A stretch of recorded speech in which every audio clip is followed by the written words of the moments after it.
Hello dear students. पिछली class में हमने रिकेट्स इक्वेशन का मेथड पढ़ा है। अगर हमारे पास कोई भी पर्टिकुलर सॉल्यूशन गिवन नहीं है, उस केस में हमने रिकेट्स इक्वेशन के लिए एक फॉर्मूला डिराइव किया था। उसके बाद में अगर पर्टिकुलर सॉल्यूशंस गिवन है तो उसके 4 केस पढ़े थे हमने। भाई पहला केस था 4 पर्टिकुलर सॉल्यूशन, फिर 1, 2 एंड 3 पर्टिकुलर सॉल्यूशन अगर नॉन है तो उस केस में हमारे पास कौन सा फॉर्मूला अप्लाई करना है, इनके बारे में पढ़ा है। आज हम सबसे पहले उसके एग्जांपल्स पढ़ेंगे। तो सबसे पहले ये देखते हैं कि हमारे पास जब पर्टिकुलर सॉल्यूशन गिवन नहीं है, उस केस में हम एग्जांपल को कैसे या क्वेश्चन को कैसे सॉल्व करेंगे। क्लियर है स्टूडेंट्स? तो हमारे पास सबसे पहले जैसे कि यहाँ पर दे रखा है, by reduction to a linear equation solve the Riccati equation dy/dx is equal to -2 -5y plus 2 y²।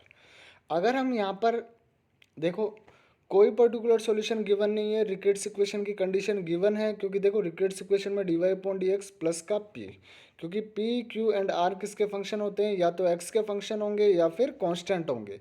तो यहाँ से देखो p की वैल्यू -2, q की वैल्यू -5 एंड r की वैल्यू -2।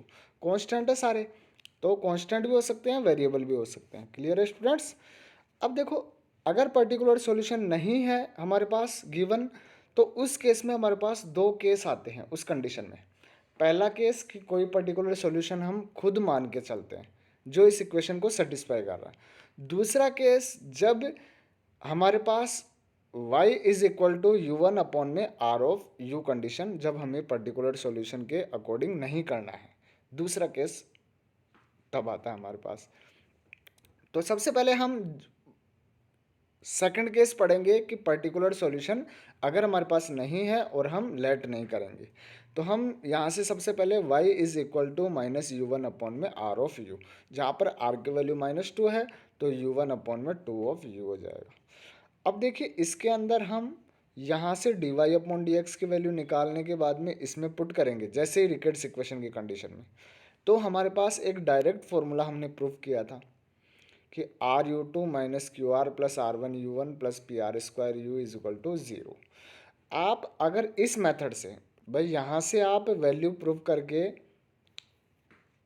इसका डेरिवेटिव करके इस इक्वेशन में रखोगे y की और dy/dx के, और उसे सॉल्व करोगे, तो ये वैल्यू भी इसी वैल्यू के बराबर आएगी। जो ये डिफरेंशियल इक्वेशन आ रही है हमारे पास, दोनों सेम आएंगे।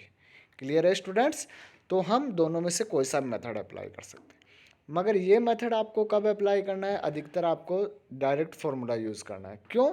क्योंकि आगे डेरिवेटिव बाई वेरिएबल बहुत बड़े होंगे। भाई जो हमारे पास आर होगा ना, वो बहुत बड़ी वैल्यू में होगा, तो वहाँ से उसका डेरिवेटिव करेंगे हमारे पास, तो वो कंडीशन हमारे पास थोड़ी लेंदी हो जाएगी।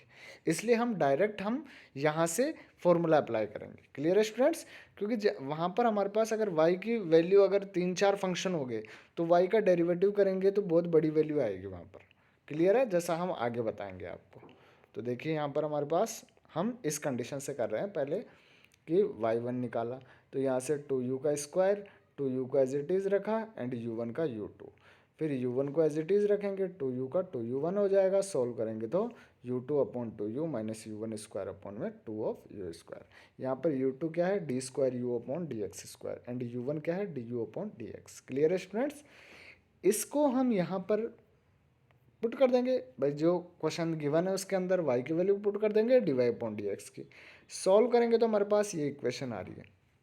ये तो हमारे पास जब हमने सिस्टमेटिक तरीके से y की वैल्यू और dy/dx की वैल्यू पुट करने के बाद में जो वैल्यू आई है वो एज इट इज़ आ गई। अगर हम इससे निकालें तो देखिए r की वैल्यू क्या है, -2, तो -2u2 हो गया। फिर q की वैल्यू क्या है, -5, और r की वैल्यू -2, तो -5 इंटू -2 10, एंड r1 कॉन्स्टेंट है तो 0, तो माइनस का 10 u1 हो गया। फिर p की वैल्यू -2 और r स्क्वायर के 2, -2 का स्क्वायर 4, तो 4 2 जा 8, -8u, माइनस को 0 में भेज देंगे क्योंकि कॉमन आ रहा है, और 2 को कॉमन लेके 0 में भेज देंगे तो हमारे पास ये इक्वेशन वहाँ से आ रही है। क्लियर है? तो आपको डायरेक्ट ये इक्वेशन यूज़ करनी है हर क्वेश्चन में, अगर आप y is equal to -u1 upon में ru लेके सॉल्व कर रहे हैं तो। क्लियर है स्टूडेंट्स? जब पर्टिकुलर सॉल्यूशन गिवन नहीं है और हम पर्टिकुलर सॉल्यूशन लेट भी नहीं कर रहे, तो आपको ये इक्वेशन यूज़ करनी है। अगर हम पर्टिकुलर सॉल्यूशन से कर रहे हैं तो फिर फॉर्मूला दूसरा आएगा हमारे पास। क्लियर है स्टूडेंट्स?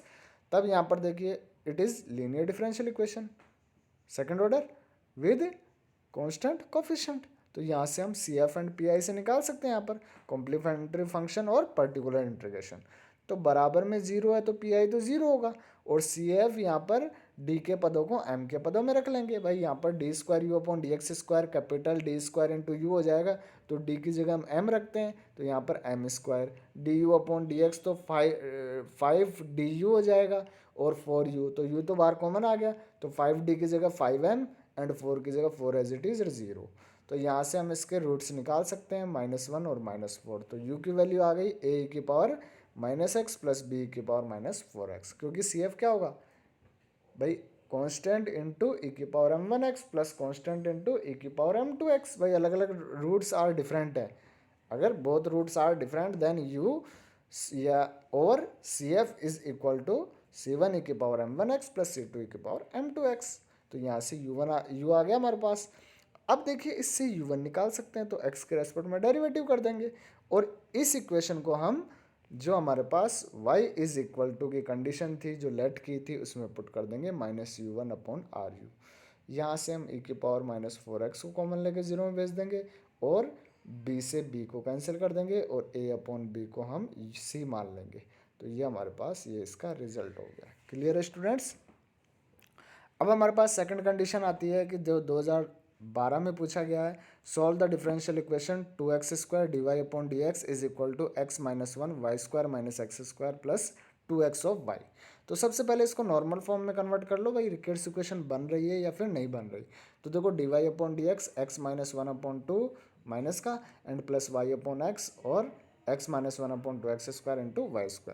देखो y p की वैल्यू और q की वैल्यू क्लियर है, एंड r की वैल्यू आ गई हमारे पास। तो p की वैल्यू तो क्या हो गई, ये हो गई, q की वैल्यू y का गुणांक तो 1 अपॉन x, एंड r की वैल्यू y² का कोफिशिएंट मतलब x -1 अपॉन 2x²। क्लियर है स्टूडेंट्स? तो y इज इक्वल टू होगा हमारे पास -u1 अपॉन में RU। तो यहाँ से वैल्यू रख देंगे, तो देखो 2x² u1 और x -1 u माइनस।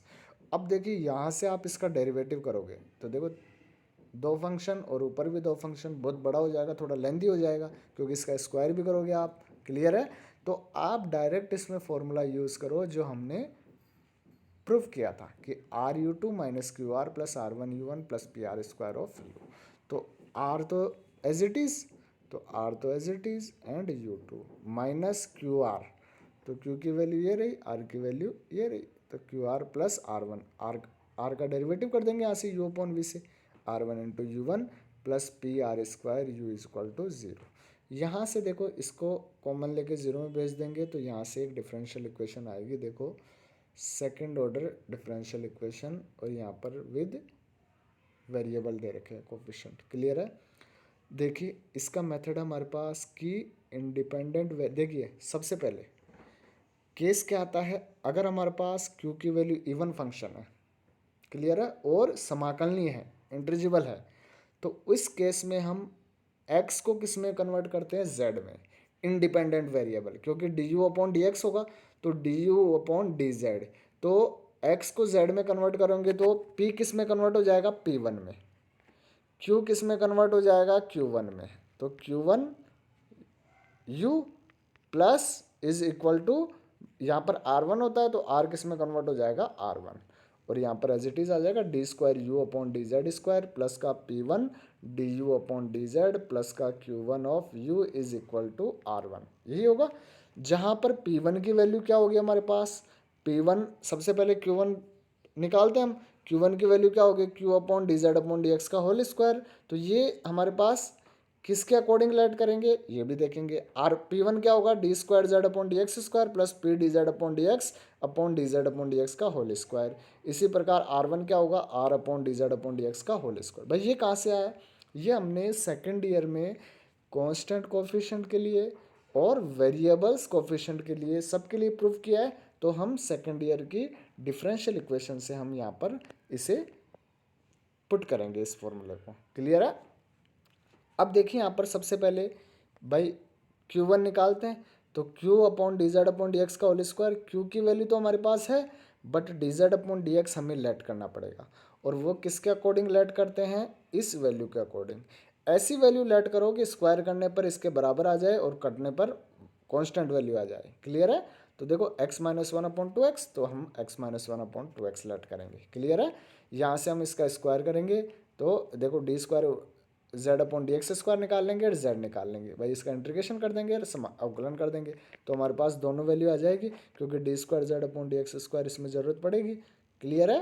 तो हम यहाँ से ये वैल्यू निकाल, अब देखो d square z upon d x square की वैल्यू रख देंगे, प्लस पी की वैल्यू रख देंगे D Z upon D Z upon d x का होल स्क्वायर। तो ये जीरो हो रहा है, क्योंकि देखो इससे ये कैंसिल हो रहा है, और यहाँ पर two x square minus two x square upon में, तो ये जीरो हो गया, तो ये वैल्यू आ गई हमारे पास P1 की वैल्यू जीरो। इसी प्रकार R1 R के कारण जीरो हो जाएगा, क्योंकि R upon D Z upon d x का स्क्वायर, तो R1 भी जीरो हो गया। इन वैल्यूज़ को आप उठा के इस जो हमारे पास इक्वेशन थी, क्लियर है, उसमें पुट कर देंगे, तो हमारे पास D square you upon D Z square plus P1, तो P1 जीरो था, और D you upon D Z तो जीरो हो गया, प्लस Q1 ऑफ यू, तो Q1 की वैल्यू माइनस वन थी, तो minus one is equal to R1, तो R1 जीरो है, तो d square you upon D Z square minus u is equal to zero. यहाँ से देखो वही डी के पदों में लिख लेंगे, तो d square minus one is equal to zero. देखो डिफरेंशियल इक्वेशन होगी सेकंड ऑर्डर, कांस्टेंट कोफिशिएंट, तो यहाँ से ऑक्सिलरी इक्वेशन निकाल लेंगे, m square minus one is equal to zero, then m is equal to plus minus one. तो C F क्या होगा, कांस्टेंट इंटू ई की पावर एम वन, पहले एक्स था तो एक्स के रेस्पेक्ट में डेरिवेटिव था, यहाँ पर जेड में है तो ई की power M one Z plus C two E की पावर एम टू जेड। तो एम वन और एम टू की वैल्यू रख देंगे, और ए और बी कांस्टेंट ले लिया, तो y इज इक्वल टू होगा माइनस यू वन अपॉन में आर ऑफ यू। क्लियर है? यू वन की वैल्यू यहाँ से निकाल सकते हैं, और यू दे ही रखा है, और z का D Z upon d x होगा, तो D Z upon d x होगा, क्योंकि भाई यहाँ से हम इसकी वैल्यू निकालेंगे यू वन की, तो यू वन का तो क्या हो जाएगा D you upon d x, तो पहले इसका z के रेस्पेक्ट में, फिर z का x के रेस्पेक्ट में, तो D Z upon d x भी आएगा, तो D Z upon d x की वैल्यू रख देंगे। यहाँ से हम इसको कॉन्स्टेंट कॉमन लेके कट कर देंगे, और z की वैल्यू हमारे पास ये रिजल्ट आ गया। तो हमारे पास देखिए ये दो